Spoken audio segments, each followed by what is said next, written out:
He's a council member and president of the alumni. He's joined us on the line. Sir, you're welcome to Eyewitness News. Thank you, sir. Good evening. Good evening to you. Before I come to you, Sammy, so the first letter is from council chair, second letter from the management, third letter from... These are concerned members of the University of Cape Coast Council. And the fourth one final one is coming from UTAG, University of Cape Coast Branch. Samuel Danso Akoto, member, University Council, Cape Coast. You're welcome to Eyewitness News. Thank you, sir. I was just trying to list out the names of council. I realized that what I have here is outdated. Yes, I heard you. That one is actually outdated. Good. That is the membership of the former council. Okay. Talk to us about this comedy of errors on your campus. What's happening? The comedy of errors has a long history, but let me try to make it very short. So a new council was inaugurated, I think, about 7 months ago, and the council chair is Professor Amonu Kofi. Before his appointment, the vice chancellor's appointment had been renewed by the former council because the statute of the university allows, after the 4-year term, if each has not caught up with the vice chancellor, he can actually apply for extension. So he applied, and then the former council then actually renewed his appointment. Legally mandated council actually renewed his appointment. It wasn't done arbitrarily. There was actually, even before the renewal of the appointment, there were a committee of eminent professors which was actually set up. And that is actually novel. It has never been done to assess his performance. And after the assessment, I think about 50 persons from the university community, all across all levels, made up of students, leaders, made up of deans and department heads and all that, were independently invited to speak about various APIs of the vice chancellor.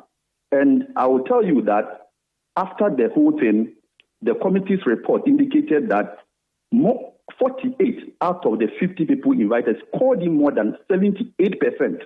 So obviously, this is the vice chancellor who had done so well, and therefore the council, after their discussion, decided to renew his contract. And during the debate to renew his contract, it even went into vote, and 9 persons on council at that time voted in favor for the renewal of his appointment. 0 people voted against, then 4 people abstained. So clearly, he was given unanimous mandate to continue his term as a vice chancellor for another 2 years. As we speak, the vice chancellor is 58 years old. He's not even 60. There comes a new chairman of council who says that like you've seen in the letter, he has single-handedly decided to remove the vice chancellor without any recourse to council. We have never met to discuss this as a council. There hasn't been any meeting to discuss this. But prior to his appointment, there were speculations that because they had issues, it is likely that this chairman will come and plunge the university into chaos. And indeed, some of us, I was even called, just like you guys have called me, when the publications were out, some media houses actually called me. And I said, well, I don't know the person. I don't have any reason to think that he's coming to do X and Y. And here we are. So just 3 days ago, we had a council meeting. We had that council meeting because a week before, we had actually met to actually appoint a registrar. But the committee's work came to council, and the council chairman said there was a problem, and we all agreed. So, an emergency, we wrote a letter. We wrote a letter to actually appoint the current registrar for another mandate of 3 months, while we take time to appoint a substantive one. Then just take wrote to us that no, the man is 60, so you cannot purport to renew his appointment. I'm talking about the registrar. Then an emergency meeting was called. Naturally, we all thought that we were going into that emergency meeting to see how immediately we can appoint another registrar. And Omaru, to your surprise, or to my surprise, that matter was not even discussed. That matter was shared. And there were attempts to bring the VC in, that if they are saying that the GTEC is saying that the registrar cannot continue, then the VC should go with him. But the VC is 58 years old as we speak. The VC is 58. He will be 60, I think, next 2 years. So clearly the VC does not come in. But the meat of the matter is that every decision is taken collectively by members of council. So like I gave you this background so that you know that nothing of that sort was discussed. Nothing was discussed that day. The only thing is that some people, obviously, who are allies of the chairman, wanted to bring the issue up. And I will tell you, even on that day, because some people had preempted it, we had injunction. So somebody has actually taken it to court for the court to interpret whether the vice chancellor's renewal is actually lawful. And the matter is in court. So they brought us injunction that we shouldn't discuss that matter. But that matter was raised. And I made a reference to the injunction. And again, I said that JTEC has brought us a letter. In the letter, they are telling us that the registrar should hand over to the vice chancellor. Two, the vice chancellor should take steps to immediately see to the appointment of an acting registrar until such a time that we have been able to find substantive registrar. Then somebody wants to say that this letter means that the VC2 should go. I mean, how? And like I said, that matter was not even discussed because obviously there was no basis. So nothing of that sort was discussed in that meeting. We only woke up this morning to see a publication from the council chair. He has single-handedly, arbitrarily taken a decision to remove the vice chancellor without recourse to council members. Nothing of that sort has been discussed. So his decision is whimsical and capricious. I mean, he actually did it alone. He didn't even, you can see the letter, he didn't even copy council members. I don't know on which law he's acting, but clearly, as you have seen, the university has written that obviously he took that decision alone, UTAC has written, and then we concerned members of council, because we were all there in the meeting, have also written to that effect. So that is actually what is happening. And let me say this. You have been following UCC some time ago. You used to hear that University of Cape Coast was University of Constant Completion and all that. In the past years, the university has been very peaceful. In the 4 years reign of the past 4 years reign of this current vice chancellor, you hear in the news, University of Cape Coast is the number 1 in Africa, West Africa, number 4 in Africa. Constantly for the past 4 years, I know some of my UG and KNUSC and friends with, But so what I'm trying to say is that the university is doing well. As everybody, the university has been peaceful, and nothing really is actually. I mean, obviously there will be things that definitely will go wrong somewhere. But largely, the university is doing well until this council chair was appointed. So deliberately, all his actions deliberately is trying to remove somebody. Nobody knows where he's getting his backing from. But again, like I said, if before his appointment people had this concern and he has come to do this, then it only goes to say where he's taking us to. So all members of council have been taken for granted. And this is not the only decision that he has taken without us. But sometimes it's light. We go, we speak about it. But, I mean, this is what it has been. So okay. This is where we are now. Okay, so I'm looking at his justification for asking your current VC to retire. And he says the reason that the very... okay, first of all, can you confirm to me that on 28 July 2023, Council renewed his mandate as Vice-Chancellor by 2 years? Did you do that? Yes, I was there. I was part of the council. Council had the mandate to do that, and they did that. So that one will terminate in 2025? No, that one actually terminates, I think, yesterday. So it was for 2 years or for 1 year? Because I see that it says... it was for 2 years. If it's for 2 years, okay, 2023, 2024, it should terminate in 2025. Very well. That notwithstanding, I'm going to read the reasons that he gave. He says his reason for saying that the VC should retire are: 1, the compulsory retirement age for public servants is 60 years as provided by Article 199, Clause 1 and 4 of the 1992 Constitution. And he has quoted the various clauses there. Then he says, B, while your appointment may be extended by 2 years at a time up to a maximum of 5 years beyond your retirement age by contract, as provided in Article 199, Clause 4 above, there has not yet been any such contractual extension, and such extension is applicable only to your appointment as a member of the university in general, but not applicable to your position as a vice-chancellor, since the university statutes has placed a limit on same in Statute 8.2. Now, because he has yet to retire, this clause cannot even be triggered.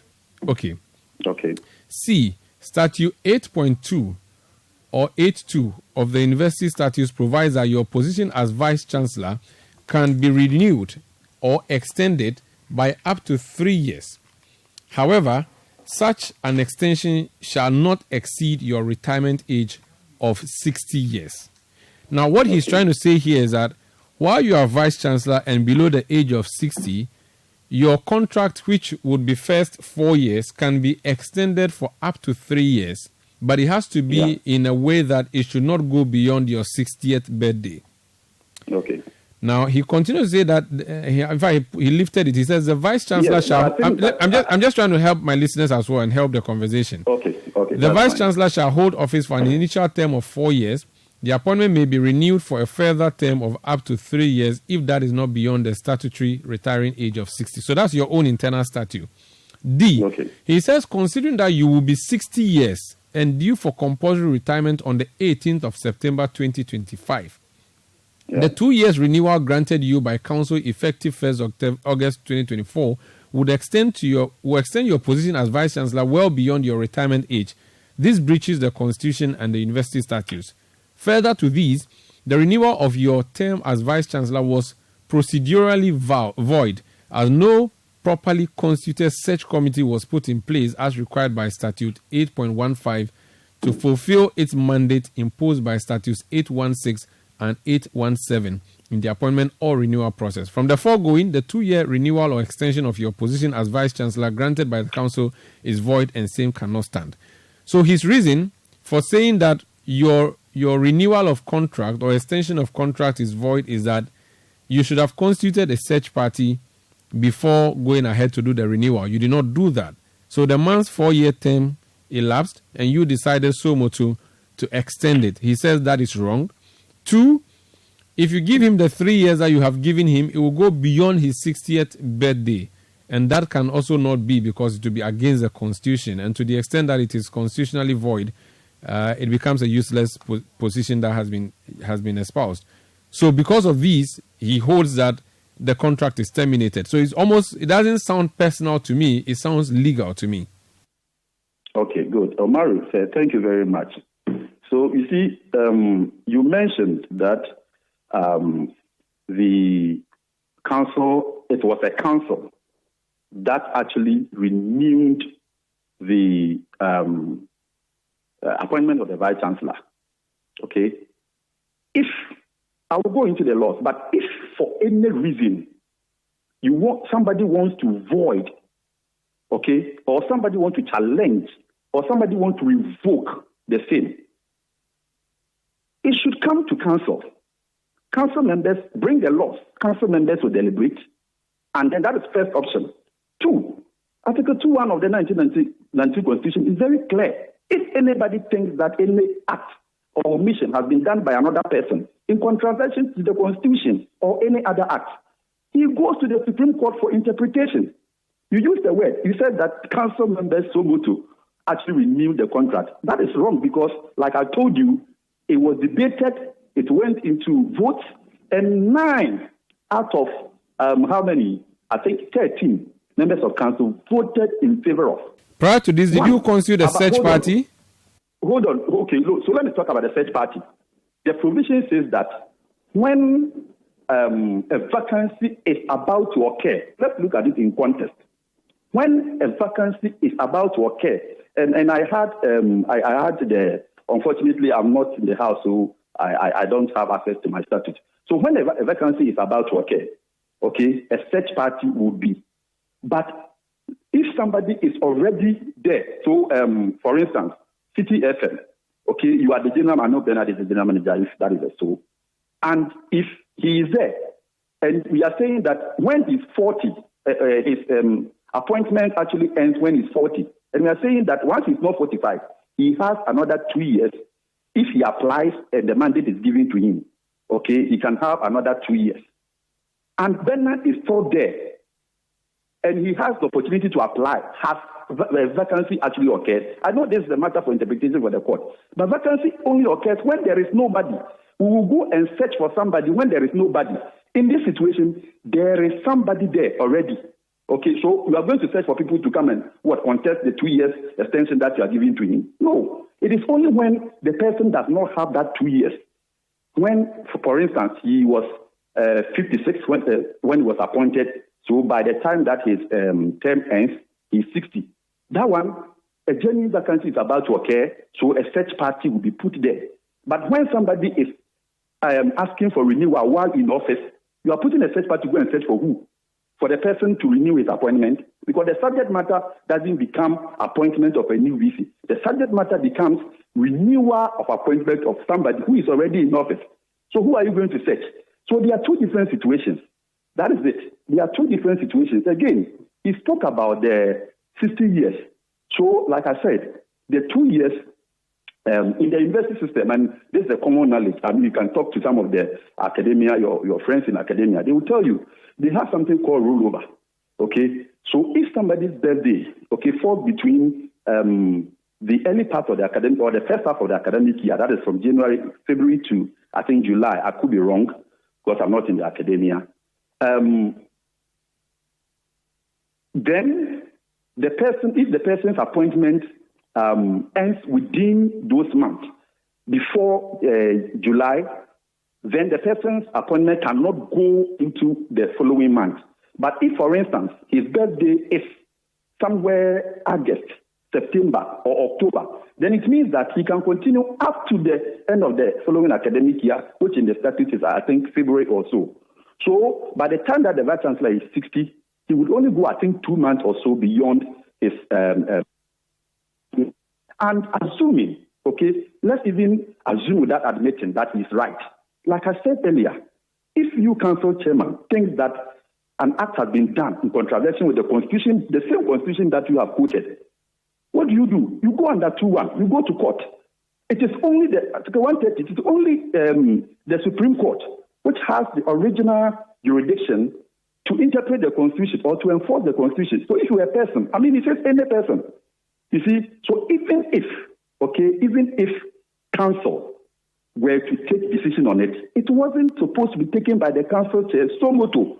He alone did it, and that is what Somoto means. If council meets and we say that, we've looked at the laws and we think that your renewal was, then it would have been a decision of the council. So, like I said, why has the university written that such a decision has not been taken? Because it wasn't validly taken. You understand? So, honestly, like I said, there is a whole history to even before the formation of this. Bernard, give me go ahead. 2 minutes. You understand? Even before the formation of this new council, or at the formation of this new council, the council was intentionally distorted because people have had certain agenda. So, for instance, the KU president was asked not to be part of the new council, even though he still had 4 years to go, because some people are citing that, there is confusion in KU and all that. And it will interest you to know that they forced a guy out, and today, you know who is on the council in his place? A secretary. So somebody tells me that we cannot eat it. Then the next day, we bring branches and the leaves of the tree and we say, let's eat it. So what I'm saying is that there is calculated attempts had from somewhere else to, perpetrate this agenda. You put the thing before council. You tried in subtle ways to put the thing before council. Council is, because obviously we know it was lawfully done by another council. So if you think that 9 persons of council cannot take a valid decision, what makes you think that you alone, one person, can take a valid decision? Very well. So, clearly, this is capricious, and it was done with malice. I can boldly say this. You are all appointed onto that council. Have you spoken to your appointers or appointors about this? The chairman has been appointed separately. I don't know how your appointment was made, but I believe you all came from different appointments to set up or form the council. Now that it appears you are all against your chairman, what happens next? When is the next council meeting? What are you going to do to make sure your chairman agrees with you, since it appears your chairman does not? Yes, so we will try to do things the right way. I cannot speak for the entire council as to what we want to do next, but just as people are citing people for not doing things right and all that, the question is that has he done things right? So for me, he has disrespected all of us. I cannot say that he is still the council chairman. Like he said, he was appointed by government. All of us came through. For instance, I'm the alumni president, and alumni president is a rep, TU president, UTA president, and all that. So that is where we appointed from, and we formed the council. It was government, the minister. Let me say that. Yeah, I get it. I get it. So for now, no decision has been made yet, and you are not holding any meeting to decide what is going to happen next, right? Well, maybe when that comes up later, you'll get to hear. But the reason I'm not speaking to you is I don't have the power to convene a meeting, even though I think 5 members of council can actually requisition an emergency meeting. Okay. We'll think about that. If that is what we have to do, we will do. So before I go, I'm the president of the alumni of the university, and I am a corporate person. Image is very, very important to me. So every well-meaning alumni of the university, or a stakeholder, or even the management, or even the university community, look, we have a university to protect. We shouldn't just allow one person, or even that one person should know that his interest should not be bigger than that of the university. I'm very sad today because we are seeing all these publications, and there again, people are calling me to say that university of constant confusion. But this is the university which for the past years has been very peaceful. Like I said, for the past 4 years, has been topping all the, rankings, world rankings and all that. So, I mean, let's all protect our university. These things are not healthy, and we shouldn't allow one person to take all of us for a ride. Thank you so much. Thank you so much for speaking to us. Samuel Danso Akoto is a member of the Council of the University of Cape Coast.